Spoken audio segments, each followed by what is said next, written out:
The envelope was nestled atop the usual Monday morning assortment of unsolicited mail, credit card solicitations, grocery store advertisements, and a notice for a magazine subscription renewal.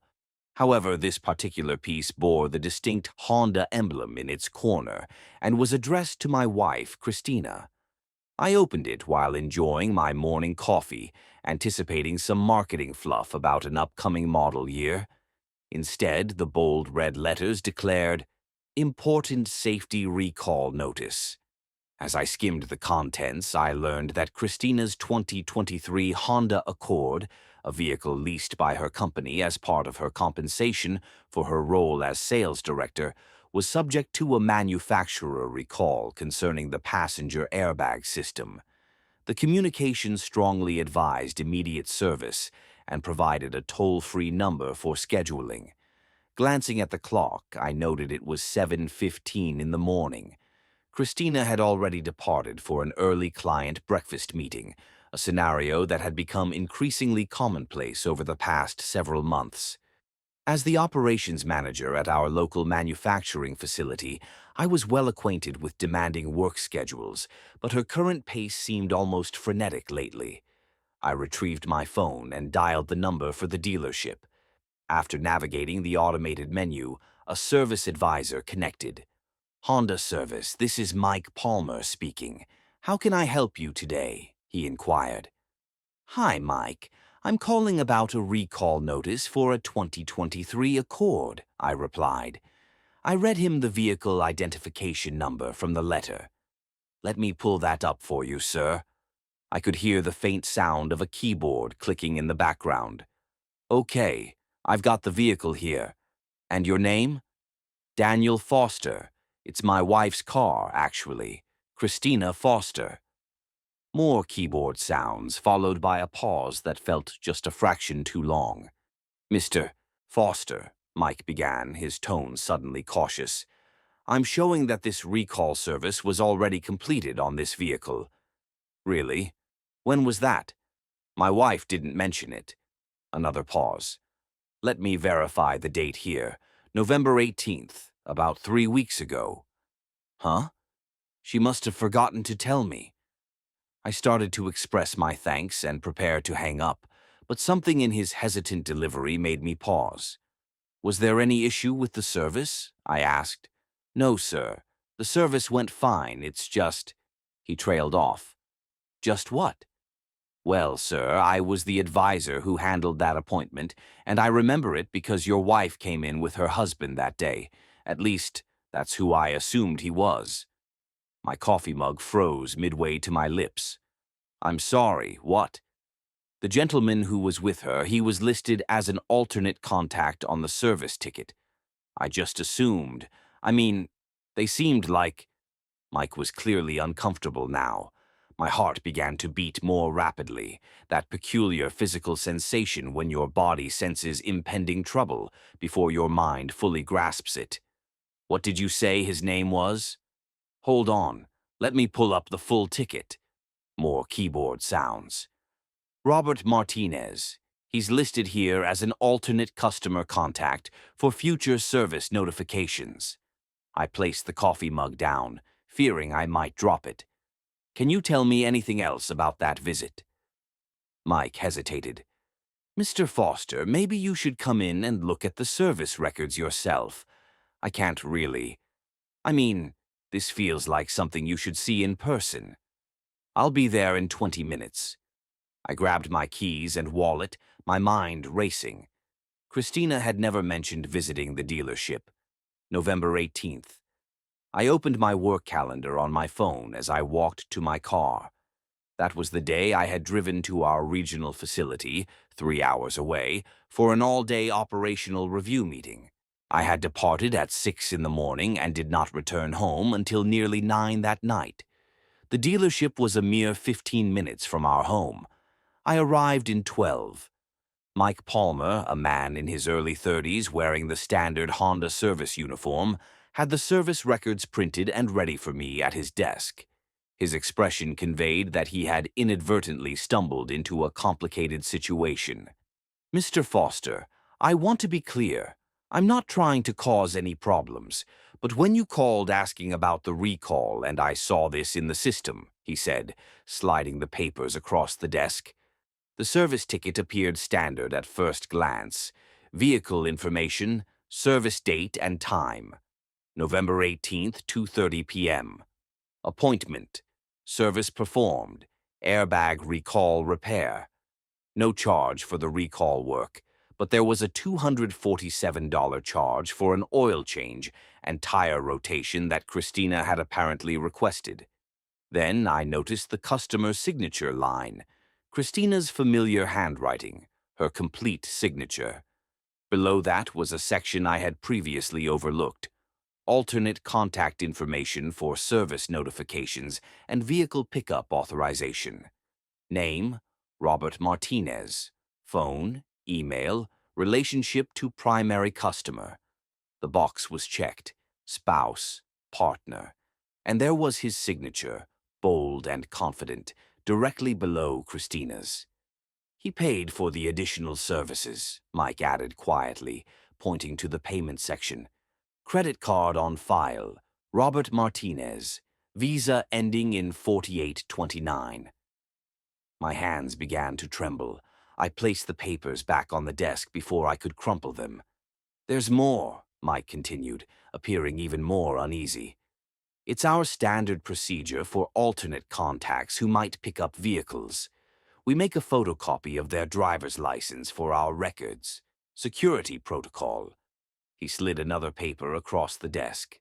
A photocopy of a driver's license. Robert Martinez, age 44. An address on the north side of town, perhaps 15 minutes from our residence. The photograph depicted a man with dark hair, silvering at the temples, a strong jawline, and an easy smile. Can I get copies of all of this? My voice sounded foreign to my own ears, distant and mechanical. Already made them for you. Mike handed me a folder. Mr. Foster, I'm really sorry. If I'd known. You did nothing wrong, I stated. This is standard procedure, right? Service records, alternate contacts, ID verification. Yes, sir. Then you were just doing your job. I stood up, clutching the folder. Thank you for your time, Mike. I sat in my car in the dealership parking lot for 10 minutes, staring at the documents. My operations management training kicked in. That analytical part of my brain that solved problems, traced root causes, and established documentation trails. It was the same methodology I employed at work when we encountered quality issues on the production line. Gather data, identify patterns, verify sources, document everything. I pulled out my phone and opened LinkedIn. Robert Martinez was not difficult to find. His profile picture matched the driver's license photograph. The same confident smile, although the LinkedIn version showed him in a sharp suit and tie. Senior Account Executive, Strategic Solutions Software Corporation, the same company where Christina was employed. His profile indicated he had joined 8 months prior, transferring from the company's Denver office. Prior to that, he had progressed through various sales positions at competing firms. His skills section highlighted relationship building, strategic account management, and territory development. His recommendations were glowing. Robert brings energy and innovation to every client interaction, a natural leader who inspires his team, one of the most dedicated professionals I've worked with. I clicked on his network connections. Christina was listed among his 847 contacts. I switched to Facebook and found his profile. The privacy settings were quite restrictive, but his profile picture was recent, the same professional headshot from LinkedIn. His bio read, "New chapter, new opportunities, embracing change." His relationship status indicated single. I delved deeper into public posts. 6 months ago. Sometimes the hardest decisions lead to the best outcomes. 5 months ago. Starting fresh isn't giving up, it's giving yourself a chance. 4 months ago. excited about new directions in both work and life. I located a local news website that archived public records. Divorce filings are public in our county. After 15 minutes of searching, I found it. Martinez, Robert A. versus Martinez, Jennifer L., filed 6 months ago. Finalized 4 months ago. No children listed. Disposition, mutual dissolution with asset division. The timeline began to form in my mind, resembling a production schedule chart. 8 months ago, Robert transfers to the local office, begins working with Christina. 6 months ago, Robert files for divorce. 7 months ago, approximately, based on Christina's behavioral shifts, this is likely when the affair began. 4 months ago, Robert's divorce is finalized. 3 weeks ago, Christina brings Robert to the dealership, lists him as an alternate contact, and allows him to pay for her car service with his credit card while I am out of town. I drove home on autopilot, my brain processing data as it would analyze a production variance report. However, beneath the analytical framework, something darker and colder was beginning to crystallize. Upon arriving home, I went directly to my home office and opened my laptop. The operations manager in me took complete control. This was now an investigation, and I would treat it as if I were auditing a supplier's quality records. I began with Christina's company directory, which I could access because I had assisted her in setting up her laptop a year prior and still had her login credentials saved. Robert Martinez reported to the same regional sales director as Christina. They were in the same department, same division, same operational chain. I pulled up Christina's calendar. She had granted me access years ago when we were coordinating family schedules, and apparently she had never thought to revoke it. I scrolled back through the past 6 months. The pattern was immediate and evident. Before Robert's arrival, Christina averaged perhaps one overnight business trip per month. After his arrival, that number doubled, then tripled. In the last 2 months, she was away overnight at least once a week, sometimes twice. But that was not the most damning revelation. I cross-referenced her travel schedule with Robert's, which I could partially see because they had been added to some of the same calendar events. Meeting with clients in Chicago, both their names listed. Sales conference in Atlanta, both attending. Regional planning session in Minneapolis, both on the attendee list. I pulled up our joint credit card statement, the one we used for household expenses. The charges told their own story. Restaurants I had never heard of. Upscale establishments in Christina's home city where she supposedly had dinner meetings, hotel bar charges, wine purchases. Christina had always been frugal with business expenses, preferring to maintain conservative spending. But these charges indicated a different pattern. Expensive, frequent, indulgent. Then I examined our shared bank account. Christina had been depositing her paychecks normally, but her spending had increased. More charges at high-end clothing stores, regular appointments at an expensive downtown salon she had never mentioned, a jewelry purchase for $380 from a boutique, a new gym membership at a premium fitness center. I leaned back in my chair, feeling physically ill. The home office suddenly felt constricted, the walls closing in. I stood up, walked to the kitchen, and poured a glass of water I did not drink. My reflection in the window above the sink stared back at me. 42 years old, my own temples graying, the lines around my eyes deeper than they had been a year ago. I thought about the past 6 months, really considered them instead of simply accepting her explanations and moving on. The late nights at the office, big project deadline, honey, don't wait up. The weekend team meetings that seemed to multiply. You know how it is in sales. We have to be available when the clients need us. Her phone behavior. That was perhaps the clearest signal I had missed. A year ago, Christina would leave her phone on the kitchen counter while she showered or worked in the garden. Now it went everywhere with her. A new passcode, changed for security. charging it in the bathroom overnight instead of on her nightstand as she used to. The emotional distance. We used to discuss our days, sharing the frustrations and triumphs of our respective jobs. When had that stopped? When had her responses become monosyllabic, distracted? Our physical relationship. Once or twice a week used to be our normal rhythm, but it had dwindled to perhaps once every 2 weeks, then once a month. "I'm just so tired from work," she would say. "This client situation is stressing me out. Can we just cuddle tonight? I have an early morning." I had accepted all of it, believed all of it, telling myself that careers have demanding seasons, that 15 years of marriage naturally cool from their initial intensity, that stress affects everyone differently. What an imbecile I had been.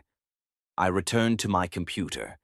If I was going to do this, I was going to do it correctly. Documentation, evidence, irrefutable facts. I created a new folder on my hard drive, labeled it with an innocuous name, Q4 Manufacturing Reports, and began organizing everything. I scanned the dealership service records, every page, the service ticket with both signatures, Robert's driver's license photocopy, the payment receipt with his credit card information, Mike Palmer's business card, which he had included in the folder. I took screenshots of Robert's LinkedIn profile, his Facebook posts, the divorce records. I documented Christina's travel schedule cross-referenced with Robert's, where I could verify it. I printed out the credit card statements with suspicious charges highlighted. I created a timeline document laying out everything chronologically. Month 1, Robert joins company. First joint calendar entries appear. Month 2, Christina's travel schedule increases. First expensive restaurant charges appear. Month 3, Robert files for divorce. Christina starts charging premium salon visits. Month 4, Robert's divorce finalized. Christina's overnight travel doubles. Month 5, multiple paired travel events, increased emotional distance at home. Month 6, pattern fully established. Christina rarely home on weekends. Month 7, present month, dealership visit. Robert listed as alternate contact. It was nearly 6 o'clock. Christina would be home soon. I saved everything, backed it up to a secure cloud storage account I had set up separately, and closed my laptop. I could not confront her yet. Not until I had everything documented, not until I had figured out my strategy. In manufacturing, we had a saying, prepare the root cause analysis before you present the corrective action. Christina arrived home at 6:30, carrying her laptop bag and looking weary. She had always been attractive, with auburn hair that caught the light, green eyes, and a smile that could illuminate a room. Tonight she looked polished in a way that I realized had become standard recently. Professional makeup, carefully styled hair, a business suit that probably cost more than I cared to know. "Hey," she said, dropping her bag by the door. "Sorry I'm late. Client call ran long." "No problem. I was about to start dinner. Actually, I grabbed something already. Salad at the office." She headed toward the stairs. "I need to jump on my laptop for a bit. Some proposals to review for tomorrow." "Sure thing." She paused at the bottom of the stairs, turning back for a moment. Looking at her face, I thought I detected something, guilt, anxiety, flash across her expression. But then she smiled, that same smile I had fallen in love with 15 years ago. "You okay? You look stressed." "Just a long day at the plant," I replied. "Production variance issues in Building C." "Ah, well, don't work too late yourself." She ascended the stairs toward our bedroom. I stood in the kitchen, listening to her footsteps overhead. The home office was up there, too, right next to our bedroom. That's where she would be for the next several hours, allegedly working on proposals. I wondered if she would be texting Robert instead, or perhaps video chatting with him after she was sure I was occupied downstairs. I pulled out my phone and looked at the dealership records I had photographed earlier. Robert's driver's license, his confident smile looking back at me from the photocopy. You made a mistake, I thought. Both of you made a mistake. You took her to a public business, signed official paperwork, created documentation that could be verified and cross-referenced and used in legal proceedings. You treated this like it was already real, already legitimate. You put it in writing. And now I had evidence that was not merely suspicion or circumstantial observation. I had signatures, payment records, government-issued ID photocopies, official business documentation with timestamps and locations, and multiple witnesses. In manufacturing, we called this objective quality evidence, the kind of proof that could not be argued away or dismissed as interpretation. The next morning, Tuesday, I woke up before Christina. She was still asleep when I showered, dressed, and headed downstairs. I made coffee, packed my lunch, and left for the plant by 6:30. At my desk before the operational morning meeting commenced, I conducted further research. I accessed the company directory again. Christina still had not changed her passwords, and I found the organizational chart. Robert reported to the same regional sales director as Christina, a man named Thomas Steele. But what I had not noticed before was that Christina and Robert frequently attended the same team meetings, worked on the same client accounts, and had overlapping territories. That was not standard structure for their division. Typically, account executives had distinct territories to avoid overlap and internal competition. But their calendar entries showed joint client meetings, paired presentations, and coordinated travel schedules. Someone in management had deliberately structured their work relationship to maximize their collaboration. I wondered if that individual had noticed what was developing between them, or perhaps that person had actively encouraged it, believing a strong working relationship between two top performers would benefit the division's numbers.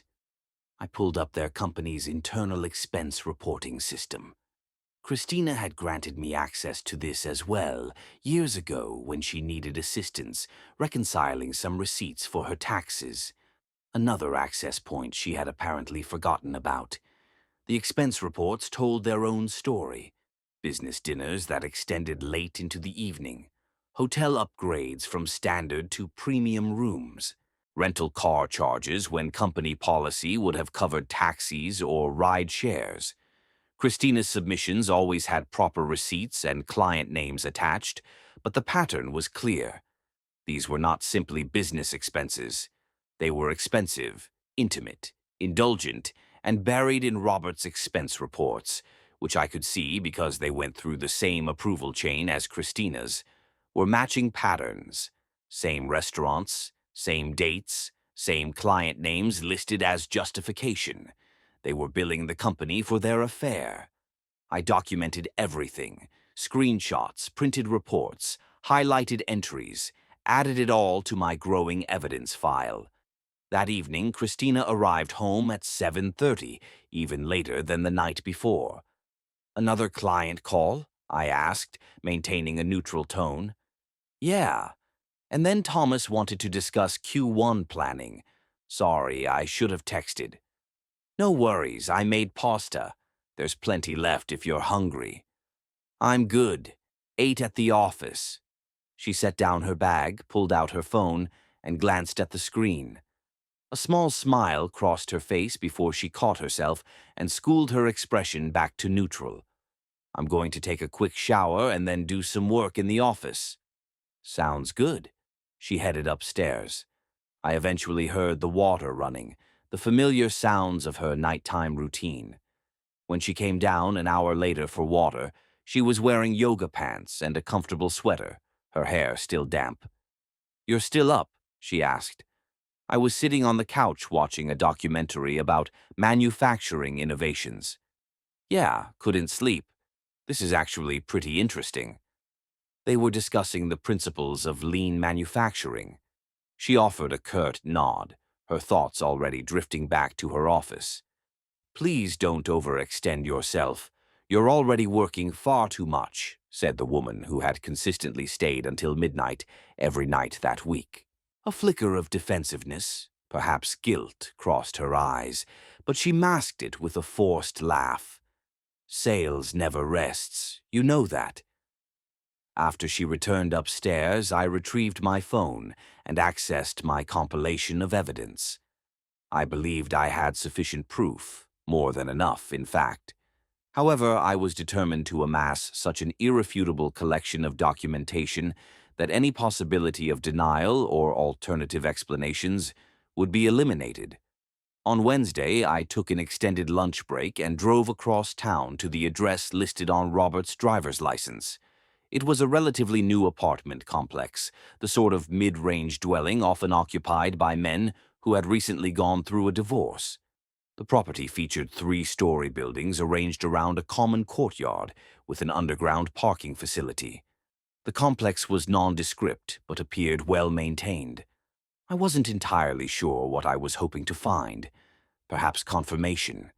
Maybe something to prove that Robert was a real person, and that this entire situation wasn't some elaborate fabrication or misunderstanding my mind had conjured. His car was parked in space number 247, a silver Lexus sedan, the kind that suggested a successful sales professional. The license plate matched the vehicle registration information I had obtained from the public records database. I parked my car in the visitors section, feeling a touch absurd. What exactly was I doing? Following my wife's alleged paramour to his residence like some sort of amateur investigator. Yet I recalled the dealership service records, the signatures, the credit card payment, the photocopy of the driver's license. This wasn't amateur detective work. It was a verification of documented proof. I drove back to the manufacturing facility, arriving in time for the afternoon production review meeting. That same evening, Christina arrived home at 8:30. "Christina, you're going to wear yourself out at this rate," I remarked as she entered. I know. It's just the end of quarter rush. It will settle down once we close these deals." She appeared genuinely fatigued, with dark circles beneath her eyes, despite her professional makeup. "How was your day?" she inquired. "The usual manufacturing chaos. We had a supplier quality issue that required escalation." "You'll sort it out. You always do." She offered a smile, and for a fleeting moment, I saw the woman I had married 15 years prior. The one who used to bring me coffee at my home office when I was working late on plant reports. The one who would surprise me with weekend excursions when the stress of work became overwhelming. Where had that woman vanished? When had she been supplanted by this stranger who would smile at her phone when she believed I wasn't observing her? "I'm going to grab a quick shower and then hit the hay." "I'm exhausted," she stated. "Of course, I'll be up shortly." She proceeded upstairs. I heard the shower turn on. I heard her moving about in the bedroom. I heard the creak of the bed as she climbed in. I remained downstairs for another hour, allowing her ample time to fall asleep. When I finally ascended, she was deeply asleep, her phone charging on the bathroom counter rather than the nightstand. Even in her slumber, she kept it away from any potential scrutiny from me. On Thursday morning, I determined the time was right. I possessed sufficient evidence, more than enough, the sort of documentation that would be unassailable in any divorce proceeding, leaving no room for negotiation or second-guessing. I contacted my attorney from my office at the plant. His name was Richard Carson, and I had engaged his services years ago for a review of contracts related to a property we had acquired. He was astute, experienced, and renowned for his meticulousness. "Daniel, it's been a while," Richard stated when his secretary connected me. "What can I assist you with?" "I require a divorce attorney, or perhaps you could recommend one if that's not your specialty." A brief pause ensued. "I do handle divorce cases, actually, about 30% of my practice. I'm sorry to hear you're going through this. Can you come in today?" I have documentation I'd like to show you. I have an opening at 3 o'clock if that works for you. I'll be there. I took the afternoon off from the plant, an unusual occurrence for me. My assistant appeared surprised when I informed her of a personal appointment that could not be rescheduled. Richard's office was situated downtown, within one of those meticulously restored historic buildings favored by legal firms. His conference room featured a polished mahogany table and floor-to-ceiling windows offering a panoramic view of the city. I presented the evidence file I had meticulously compiled. Every page, every screenshot, every timeline. Richard reviewed it systematically, making occasional annotations on a legal pad. Upon completion, he leaned back in his chair and regarded me with a discernible air of respect. "This is extraordinarily well documented," he remarked. "Most individuals approach me with mere suspicions and perhaps a few glimpsed text messages. You have constructed a comprehensive evidentiary file supported by objective documentation. I'm an operations manager. Comprehensive documentation is my professional purview." He offered a faint smile. "It certainly shows. The dealership records are particularly compelling. This isn't hearsay or conjecture. It's your wife's signature on official business paperwork, listing another man as her alternate contact and authorizing him to cover the expense of servicing her vehicle. Can we utilize this in the divorce proceedings?" "Absolutely. Illinois is a no-fault divorce state, so technically we don't need to establish adultery to file. However, this documentation will be exceptionally valuable in the division of assets and in resolving any disputes concerning settlement terms." He flipped back through the pages. The expense report information, which indicates violations of company policy, is also quite interesting. That's a separate matter from the divorce, but it could have significant professional repercussions for both individuals involved. What course of action do you recommend? Firstly, we will initiate the divorce proceedings. I will draft the petition and the accompanying affidavits. We will pursue a favorable division of assets based on your wife's documented infidelity and the financial evidence. Secondly, you should secure all joint financial accounts and credit cards. Thirdly, we must meticulously document everything from this point forward, including every interaction and every communication. What is the typical duration of such a process? In Illinois, there is a mandatory 6-month waiting period from the date of filing before a divorce can be finalized. However, we can negotiate settlement terms during that period. Given your comprehensive documentation, I anticipate your wife will be highly motivated to reach a swift settlement rather than have all of this information entered into the public court records, along with the company policy violations." Richard shrugged. "That is entirely your decision. If you wish to submit a formal complaint to their employer regarding expense fraud and undisclosed workplace relationships, you are at liberty to do so. It could have a substantial impact on their careers, particularly if the company adheres to stringent ethical guidelines. However, that is a decision separate from the divorce proceedings. Let me consider that aspect." "Fair enough." He produced a client intake form. "Let's document the essential details, and I will have the divorce petition ready for your review by Monday." I dedicated an hour to reviewing every facet of our 15-year marriage with Richard, including our assets, property, retirement accounts, and outstanding debts. Christina and I had been financially prudent. We owned our home with approximately 40% equity remaining on the mortgage. We maintained healthy retirement accounts and had no significant liabilities beyond the mortgage and our car payments. By the time I departed Richard's office, I experienced a peculiar sense of calm. The operations manager persona within me had fully asserted control. This was simply another problem to be solved, another deviation to be rectified, another issue to be documented and resolved. On Thursday evening, Christina returned home at 7 o'clock, earlier than her recent pattern suggested. "Hey," she said, offering a genuine smile. "I managed to escape work at a reasonable hour for a change." "That's wonderful. Would you like me to prepare dinner? I was thinking of grilling some chicken." "That sounds absolutely perfect, actually. Let me change into something more comfortable." We shared dinner on the back patio, a rare occurrence in recent months. Christina spoke about a client deal that was progressing well, the pressures of end-of-quarter targets, and the fatigue induced by her travel schedule. I listened attentively, offering appropriate affirmations and posing follow-up questions. I wondered if she could discern it in my eyes, the knowledge, the documentation, the evidence file resting on my lawyer's desk.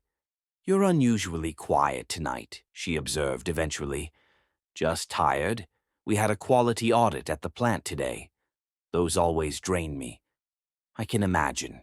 She reached across the table and squeezed my hand. "We should do this more often. Just sit and talk as we used to." "We should," I concurred. Her phone buzzed on the table between us. She glanced at it, and I witnessed a subtle shift in her expression. A micro-expression, present and gone in an instant. It conveyed pleasure, anticipation, something entirely unrelated to me. She placed the phone face down on the table, making no move to check the message. "Probably just work-related," she said. "I'll look at it later." "Are you certain? If it's important, it can wait. I'm with you right now." After dinner, we watched television together on the couch. Christina snuggled close, resting her head on my shoulder, just as she had done years ago when we were genuinely happy. I placed my arm around her, feeling the familiar comfort of her presence against my side. I pondered whether she felt any guilt, whether some part of her recognized that this casual intimacy represented a betrayal of whatever connection she had with Robert, or perhaps she had compartmentalized it entirely. Marriage existed in one compartment, and the affair in another, with no overlap allowed. She eventually fell asleep on the couch, clearly exhausted from her week. I allowed her to rest for an hour before gently rousing her. "Come on, let's get you to bed." She stirred, barely conscious, and stumbled upstairs. I assisted her into bed, pulling the covers up around her. She mumbled something that might have been, "Thank you," or "I love you," and was asleep again within seconds. I stood in the bedroom doorway, observing her sleeping form in the dim light filtering from the hallway. 15 years of marriage, 15 years of building a life together, of shared aspirations and compromises, and the daily effort of two individuals cohabiting. All of it now threatened by her decision to bring her affair partner to a car dealership and sign official paperwork. I returned downstairs and opened my laptop. Richard had emailed me the draft divorce petition for my review.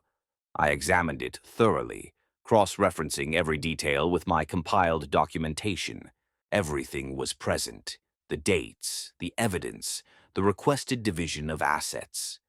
Richard had structured the document professionally and precisely, articulating the case in clear legal language that left no ambiguity.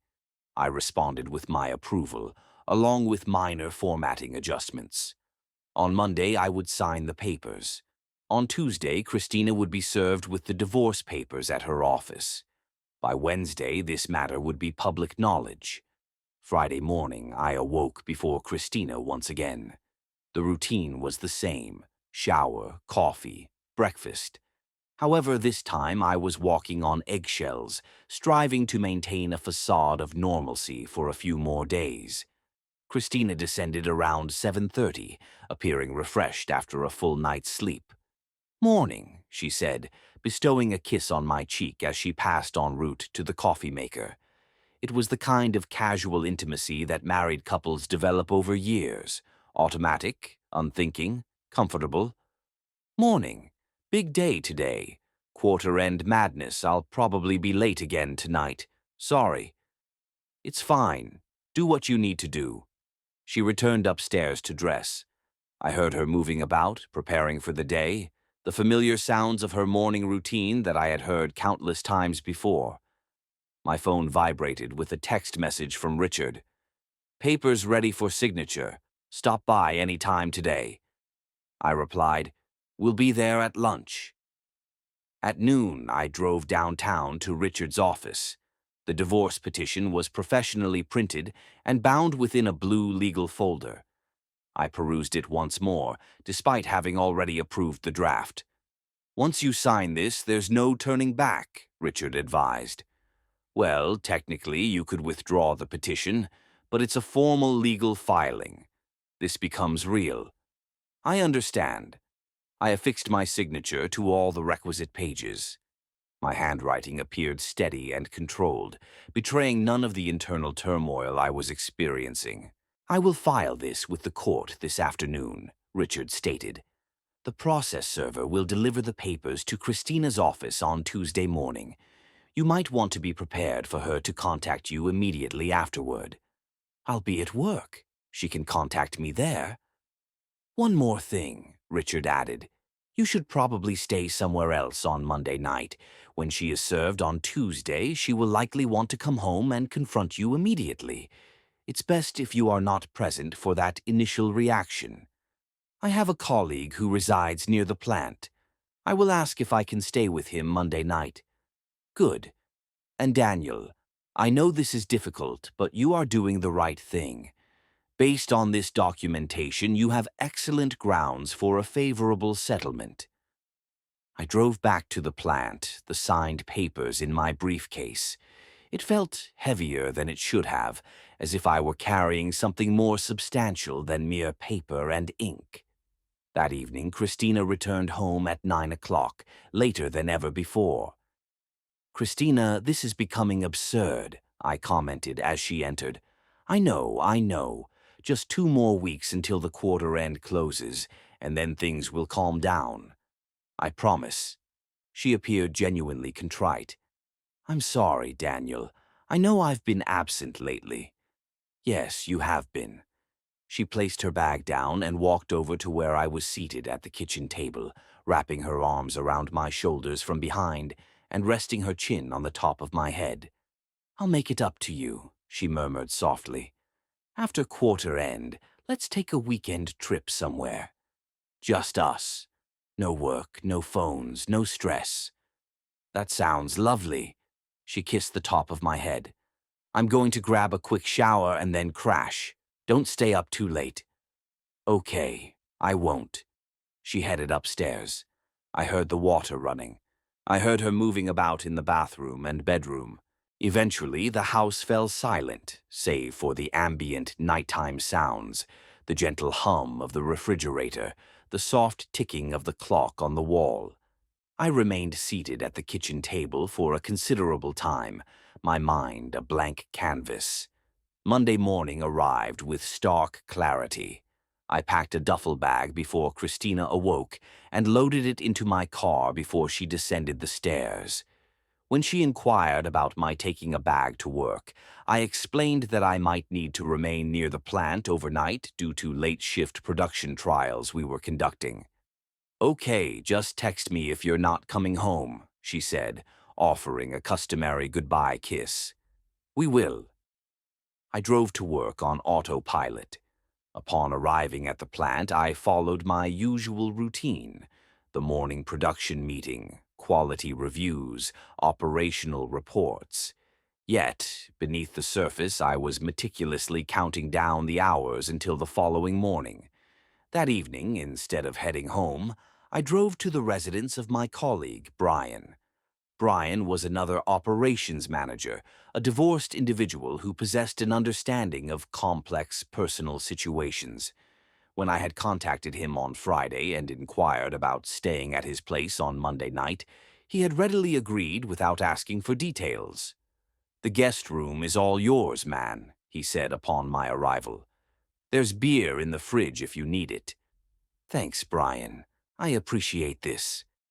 I occupied his guest room that night, compulsively checking my phone. There were no calls from Christina, no text messages. She believed I was at the plant overseeing production trials. Tomorrow morning, the process server would enter her office at Strategic Solutions Software Corporation and present her with the divorce papers in the presence of her colleagues, in front of Robert, in front of everyone in her professional sphere. And then everything would irrevocably change. Tuesday morning, I was at my desk by 7 o'clock.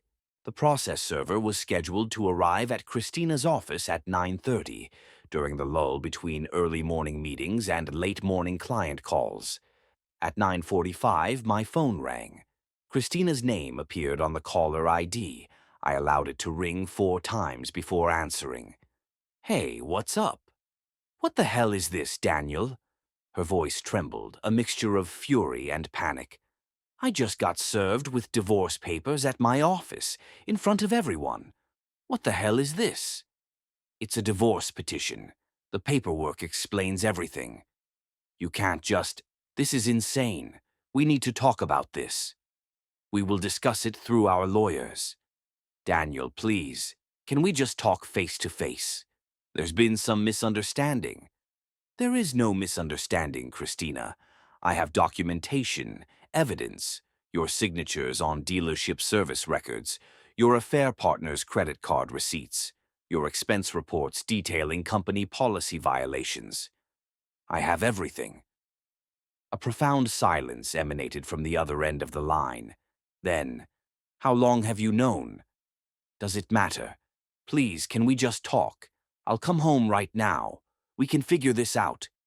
"I am not at home, and there is nothing to figure out. You made your choices, Christina. Now you will face the consequences." "Where are you?" "That is no longer your concern. Have your lawyer contact mine. All communication will proceed through them from this point forward." I ended the call before she could respond. My hands were trembling. The operational manager facade was beginning to crumble, and the raw emotion beneath threatened to surface. I placed the phone on my desk and took several deep breaths. The phone rang again. It was Christina calling back. I declined the call. It rang 3 more times over the ensuing hour. Each time I declined. Then text messages began to arrive. "Daniel, please, we need to talk about this. I know I messed up, but we can work through this. 15 years of marriage deserves at least a conversation. Please don't do this. Please." I switched my phone to silent and focused on my work. Production reports, quality metrics, supplier evaluations, the familiar rhythms of manufacturing operations that possessed logic, adhered to predictable rules, and yielded measurable outcomes. At noon, Richard called. "Her attorney just contacted me," he stated. "He said Christina wants to negotiate a settlement immediately." That was swift. She's motivated. Apparently, being served at her office proved problematic. Her employer is now aware of the situation, and questions are being raised regarding her expense reports and her relationship with a coworker. I did not file any formal complaints with her company. You didn't need to. The divorce petition references the documentation as evidence of adultery. Her HR department would have been notified as part of standard protocol when legal proceedings involve employees. They are obligated to investigate. What kind of settlement is she proposing?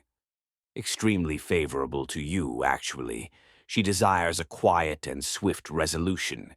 She is offering you the house with full equity, 60% of the retirement accounts, and she will assume full responsibility for her car lease and credit cards. That's more than I had anticipated. She is desperate to avoid a prolonged legal process that would publicize all of your documentation. She is also facing potential professional repercussions that a quiet settlement would help to mitigate. What about her and Robert? What will happen to them professionally? Their company has strict ethical policies regarding undisclosed relationships and expense fraud. I suspect they are both facing disciplinary review at a minimum. Termination is a possibility, depending on the findings of their investigation. Good. Daniel, I need to ask, are you comfortable with this settlement offer?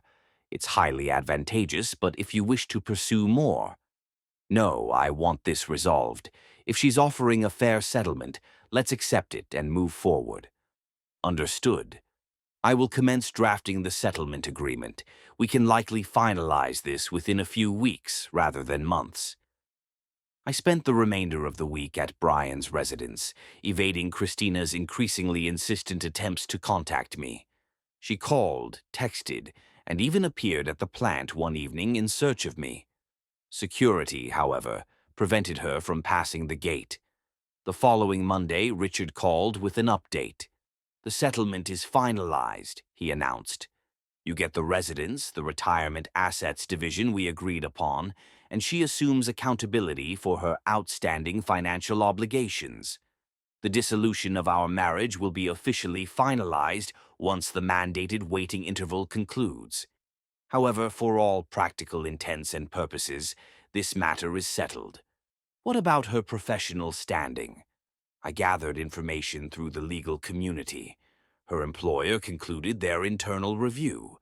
Robert was dismissed due to fraudulent expense reporting and breaches of ethical conduct. Christina was demoted from her position as sales director to a junior account executive. They are retaining her employment, but she has relinquished her management responsibilities, her company car lease agreement, and approximately 40% of her regular remuneration. As for their personal connection, I have no insight. That particular aspect is not addressed within any judicial proceedings.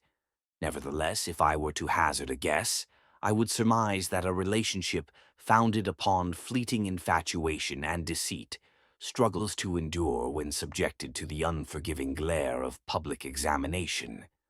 I relocated back to our shared residence the subsequent week.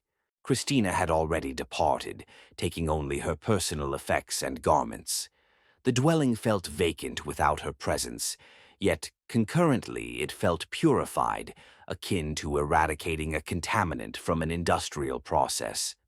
Over the ensuing few months, my focus was dedicated to reconstruction. My employer elevated me to the directorship of operations, a role that entailed augmented responsibilities and a commensurate increase in compensation. I became a member of a cycling association, initiated a consistent fitness regimen, and re-established connections with friends whom I had neglected during the culminating years of my marital union. I received updates regarding Christina's circumstances through mutual acquaintances. She was employed in a considerably subordinate capacity within her company, her professional reputation having been tarnished by the inquiry.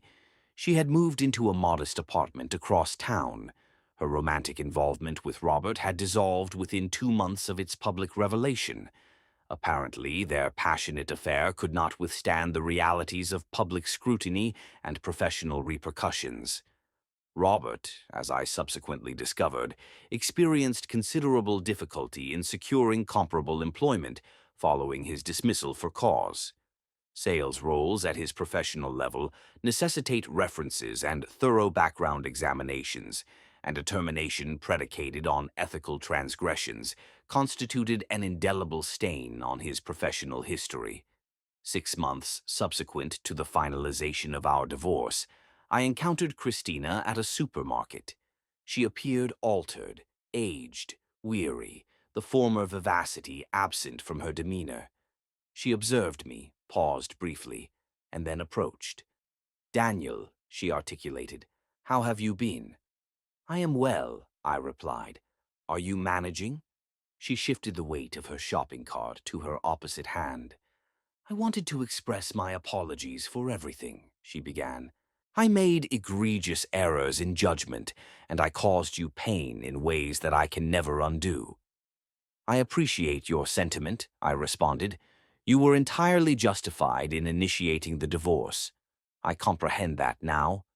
I just wish," she faltered, her voice trailing off, "I wish I had been forthright from the outset. Everything would have transpired differently."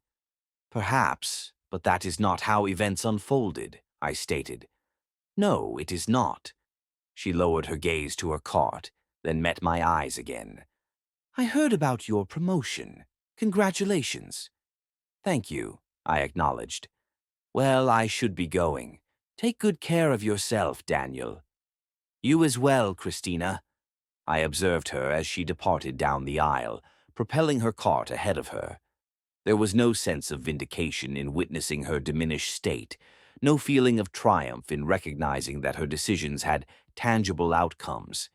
Instead, there was a profound sensation of finality, of a distinct chapter being irrevocably closed. 1 year later, I met Sarah at an industry convention. She held the position of operations director for a rival manufacturing enterprise. Her intellect, her capability, and her sense of humor were all impressive. Our initial interactions consisted of professional discussions concerning lean manufacturing methodologies and quality assurance protocols. These exchanges evolved into meetings for coffee, subsequently progressing to dinners, and ultimately encompassing weekend excursions. Sarah herself had navigated her own marital dissolution 3 years prior.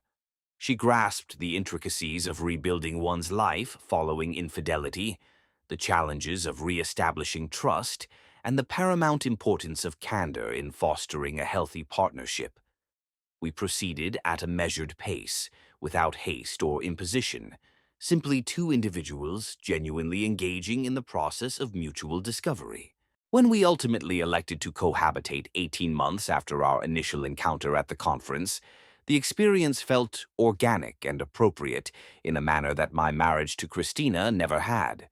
2 years following the formal conclusion of my divorce, I received another promotion, this time to Regional Operations Director, overseeing manufacturing facilities across a trio of states.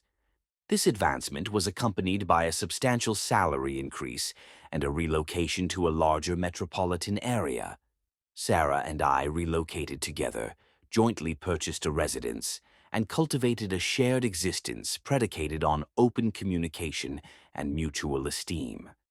I continued to patronize the identical Honda dealership for vehicle servicing, the very establishment where this entire predicament had commenced. Mike Palmer, the service advisor who had inadvertently facilitated the exposure of Christina's infidelity, remained employed there. He consistently greeted me with a knowing inclination of his head, yet never alluded to the past events. One afternoon, while awaiting an oil change, another customer arrived with his wife to address a product recall. They were engaged in a hushed disagreement at the service counter concerning who should remain to wait for the vehicle, whose schedule possessed greater flexibility. It was a typical negotiation between a married couple. Mike met my gaze and offered a subtle smile. I reciprocated with a smile. At times, the truth is discernible in the minutiae. Service records do not deceive, and occasionally the most straightforward documentation, a signature on a maintenance ticket, a credit card transaction, a photocopy of a driver's license, reveals more than any direct confrontation or accusation ever could. I departed from the dealership that day, reflecting on the distance I had traveled. From the morning I unsealed that recall notice to the present moment, it had been a journey encompassing revelation, meticulous record-keeping, legal proceedings, and, ultimately, recovery. Christina's decisions had precipitated the end of our marriage. However, my choices to meticulously document, to proceed with deliberate methodology, and to insist upon transparency and accountability had provided me with the bedrock upon which to construct something superior. In the final analysis, that constituted the most meaningful form of retribution. Not her professional decline, nor her failed romantic entanglement, nor her altered circumstances, but rather my personal success, my contentment, my revitalized existence founded upon honesty rather than duplicity. The recall notice had exposed more than merely a malfunctioning airbag. It had unveiled the truth, officially and irrefutably recorded. And truth, I had come to understand, was the most potent instrument of all.